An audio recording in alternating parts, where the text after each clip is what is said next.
जय Hind little learners. आज की वीडियो में जो मैं आपके लिए टॉपिक लेके आई हूँ ना लर्नर्स, वो है important points about time and calendar. अगर आप लोग आज की इस वीडियो को बिल्कुल केयरफुली ध्यान से बैठ के सुन लेते हैं, जैसा कि मैं हमेशा से कहती आई हूँ, a good listener is a good learner, तो you have to be a good listener first.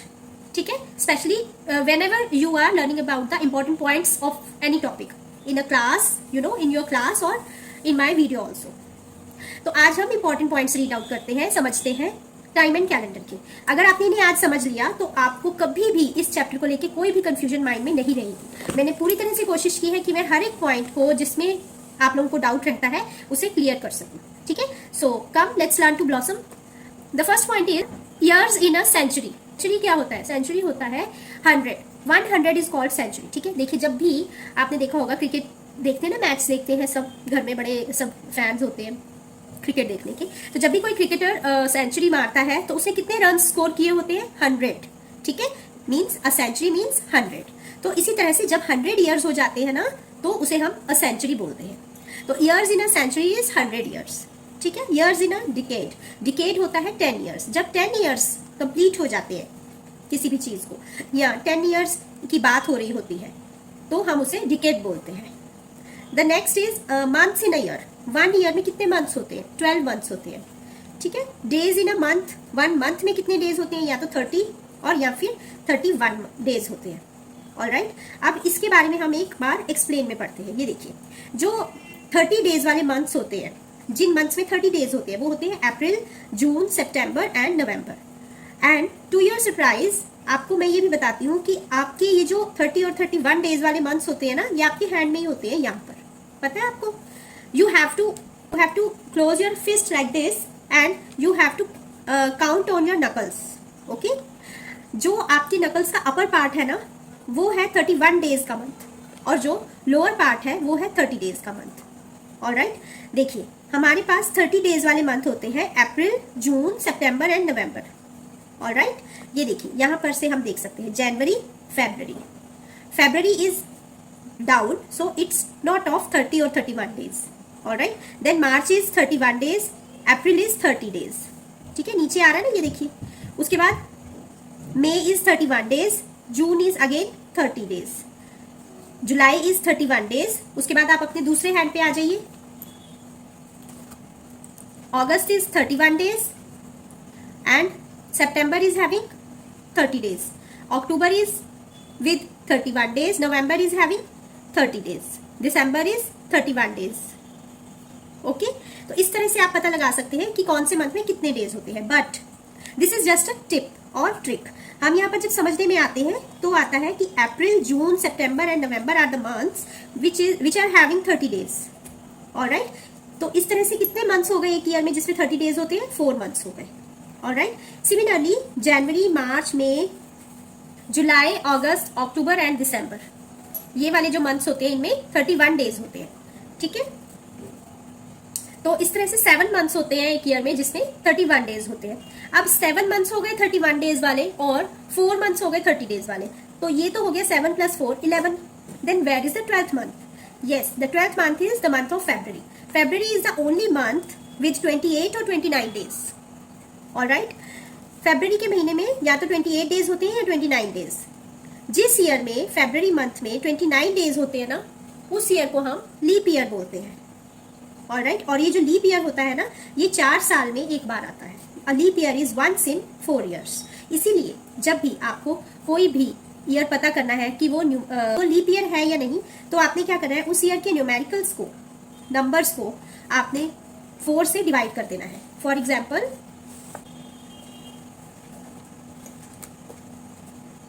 हमने ले लिया है ईयर 2024। आपने क्या करना है, जब अगर आपको पूछे कोई कि क्या 2024 लीप ईयर था या नहीं था, तो आपने क्या करना है, 2024 को सिंपली 4 से डिवाइड कर देना है।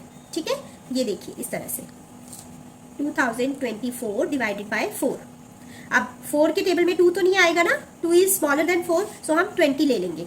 अब 4 के टेबल में 20 आता है 5 पे, 20 विल बी कैंसल्ड।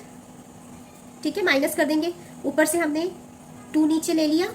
अब 2 तो नहीं आता 4 पे, 4 से छोटा है, तो हम यहाँ पे जीरो लगाएंगे क्वेश्चन में और फिर एक को नंबर और उतारेंगे, दैट इज 4। जब हमने दो नंबर एक साथ नीचे लेकर आने होते हैं ना, तो हम क्वेश्चन में एक जीरो ऐड कर देते हैं। तो अब यहाँ पे हो गया 24, तो 4 6 आर 24, ठीक है। अब यहाँ पे कुछ भी रिमाइंडर नहीं बच रहा है, 24 से 24 पूरी तरह कैंसिल हो गया। तो जब आपके पास यहाँ पे कुछ भी रिमाइंडर नहीं बचेगा, जीरो रिमाइंडर आएगा, that means that the year you are given is a leap year, ठीक है। इसका मतलब है कि जो साल आपको पूछा गया है कि वो लीप ईयर है या नहीं, तो वो लीप ईयर है। तो इस तरह से आप पता लगा सकते हैं लीप ईयर के बारे में। ऑलराइट, अब आ जाता है वीक्स इन 1 ईयर। 1 ईयर में कितने वीक्स होते हैं? 52 वीक्स होते हैं, ठीक है। डेज इन 1 वीक, 1 वीक में कितने डेज होते हैं? 7 डेज होते हैं। डेज इन 1 ईयर, 1 ईयर में कितने डेज होते हैं? 365 डेज होते हैं। अगर फरवरी में 28 डेज है तो, अगर लीप ईयर है, if it is a leap year, तो फरवरी में 29 डेज होंगे और उस लीप ईयर में हो जाते हैं 366 डेज। उसके बाद आ जाता है hours in a day. 1 day में कितने आवर्स होते हैं? 24 आवर्स होते हैं। ओके लर्नर्स, इसके बारे में भी हम थोड़ा सा एक्सप्लेन में पढ़ते हैं। ये देखिए, 1 डे में होते हैं, 1 day is equals to 24 hours. Alright, यहाँ पे देखिए, जो ये वॉच है, मैंने आपको एक एग्जांपल के लिए ये क्लॉक दिखा रही हूँ मैं आपको। यहाँ पे 12 से स्टार्ट हो जाती है, ठीक है। 12 मिडनाइट जो होती है ना, 12 o'clock मिडनाइट, यहाँ पर से स्टार्ट हो जाती है काउंटिंग। 12 के बाद जब 1 आता है, बट एट मिडनाइट, ठीक है, रात को, तो इसे हम 1 गिनेंगे। 1 2 3 4 5 6 7 8 9 in the morning, that is the breakfast time. 10 11 12 afternoon. Okay, जैसे ही 12 आफ्टरनून क्रॉस करती है ना आवर्स का हैंड, तभी आपका जब 1 पे आ जाता है ना आवर्स का हैंड, तो वो क्या बन जाता है? 13, but in the afternoon only, ठीक है। तब हमने उसको 13 बोलना है। 14 2 होता है, 15 3 4 होता है, 16 5 होता है, 17 6 होता है, 18 7 19 8 20 9 21 10 at night is 22, 11 at night is 23, and midnight is again 24th hour of the clock, that is called 12 o'clock at night। तो ये हो जाता है 24th hour of the clock। तो आज के बाद जब भी आपको इस तरह से कहीं भी लिखा हुआ दिखे कि 13 आवर्स, या कई बार लिखा होता है ना 52 आवर्स, तो आपने कंफ्यूज नहीं होना है। वो जो 14 है वो 2 है, 2 o'clock या 2:52 at afternoon is called 14:52 hours, ठीक है। इस तरह से आपने इसको प्रैक्टिस करनी है। समर वेकेशन है, you can practice all these things. Next is minutes in an hour. एक आवर में कितने मिनट्स होते हैं? 60 मिनट्स होते हैं, ठीक है। 60 टाइम्स मिनट हैंड मूव करता है, तब 1 आवर जो है वो कंप्लीट होता है। आवर का हैंड तब मूव हो जाता है नेक्स्ट आवर पे, नेक्स्ट नंबर पे। Seconds in a minute, 1 minute में कितने सेकेंड्स होते हैं? 60 सेकेंड्स होते हैं। जो मिनट हैंड है वो 60 सेकेंड्स जब कंप्लीट होते हैं तब वो मूव करता है नेक्स्ट मिनट में, ठीक है। अब आ जाती है बात एएम की। Am is anti meridiem. It is used with 12 o'clock midnight, that is 12 AM, ठीक है। 12 o'clock मिडनाइट को हम 12 AM बोलते हैं हमेशा। ऑलराइट, यहाँ से स्टार्ट होता है am till 11:59 in the morning. ये सुबह के 11:59 तक रहता है। ऑलराइट, यानी कि 11:59 इन द मॉर्निंग हम बोलेंगे 11:59 AM, ठीक है। उसके बाद आ जाता है PM, post meridiem. Post meridiem जो होता है, it is used with 12 o'clock afternoon. ये दोपहर के 12 बजे के साथ यूज किया जाता है। 12 PM यूज करते हैं, यानी कि जब आपको दोपहर को किसी को टाइम बताना है तो आप, और 12 बजे हैं क्लॉक में, तो आपने बोलना है इट्स 12 PM। तब तक बोलना है ऐसा जब तक 11:59 एट नाइट नहीं होते, ठीक है। यानी कि 13 यानी कि 1 PM होता है। यहाँ पर देखिए आप, ये देखिए इस क्लॉक में 12 o'clock afternoon is PM, 1 o'clock afternoon is PM, that is 13, 2 o'clock afternoon is PM, that is 14, 3 o'clock is PM, that is 15, 4 is 16, it's PM, 5 is 17, it's PM, 6 is 18, it's PM, 7 is 19, it's PM, 8 is 20, it's PM at night, है ना, रात पड़ जाती है ना दोपहर के बाद, शाम हो गई 6 बजे, ठीक है, उसके बाद रात पड़ गई। 9 is 21, it is called PM, ठीक है। रात को आप किसी को टाइम बता रहे हैं। 10 o'clock है, तो भी आपने क्या बोलना है, PM। और 11 o'clock इज 23 और 11:59 तक आपने इसको PM बोलना है। और जब रात के 12 बज गए हैं, मिडनाइट, तो ये बन जाता है AM, 12 o'clock AM।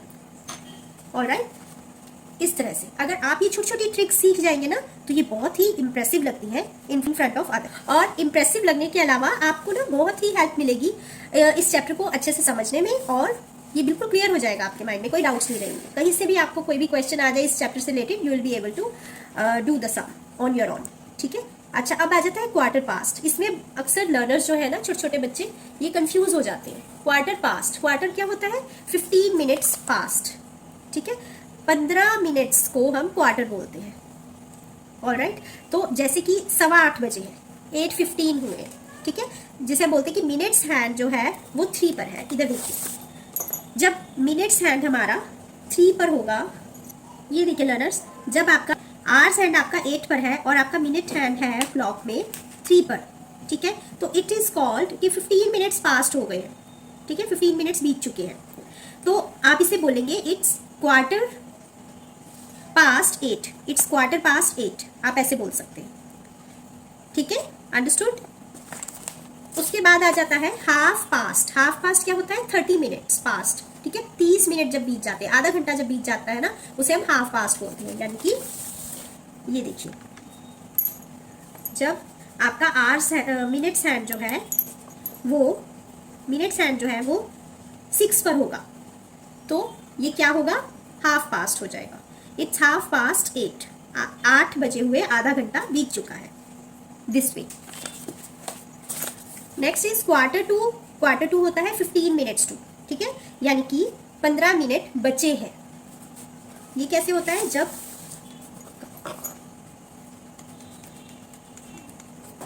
ये देखिए, जब आपका मिनट्स का हैंड 9 पर होगा ना, तो आप बोलेंगे कि क्वार्टर टू 9, यानी कि 9 बजने को 15 मिनट बचे हैं। ठीक है, ये देखिए 5, 10, 15। जब 15 मिनट्स क्रॉस कर जाएगी मिनट्स हैंड, तो कितने बच जाएंगे, 9 बच जाएंगे, है ना। तो हम बोलेंगे क्वार्टर टू 9, दिस वे। उसके बाद है half an hour left. Half an hour left मतलब कि आधा घंटा बचा है, 30 मिनट्स लेफ्ट। यानी कि जब 8:30 हुए हैं, तो आप बोल सकते हैं कि 30 मिनट्स लेफ्ट टू 9, 9 बजने में आधा घंटा बचा हुआ है। Alright, this way. Next is direction in which the hands of a clock move is called clockwise direction. ये देखिए, यहाँ पर मैंने एक क्लॉक बनाई भी है। ठीक है, जिस डायरेक्शन में क्लॉक के हैंड्स मूव करते हैं, किधर मूव करते हैं, राइट साइड पे मूव करते हैं ना क्लॉक के हैंड्स, ये देखिए, तो उस डायरेक्शन को हम क्लॉकवाइज डायरेक्शन बोलते हैं। ठीक है, और and the direction opposite to clockwise direction is called anti clockwise direction. और क्लॉकवाइज डायरेक्शन से उल्टी तरफ जो डायरेक्शन होती है, उसे हम एंटी क्लॉकवाइज डायरेक्शन बोलते हैं। ठीक है, ये देखिए, जो हमारे हैंड्स हैं क्लॉक के, वो हमेशा ऐसे जाते हैं, ऐसे राइट साइड, इसे हम बोलेंगे क्लॉकवाइज डायरेक्शन। और जब अब ऐसे तो नहीं घूमते ना कभी भी इधर को, लेकिन अगर आपको एंटी क्लॉक कहा जाए, तो आपने क्लॉकवाइज से उल्टा घूमना है या घुमाना है। ठीक है, तो बच्चों, आई होप आज का जो हमने टॉपिक लिया था वो आपको अच्छे से क्लियर हो गया होगा। मैंने अपनी तरफ से पूरी कोशिश की है कि आपके सारे डाउट्स इस वाली वीडियो में मैं क्लियर कर सकूं।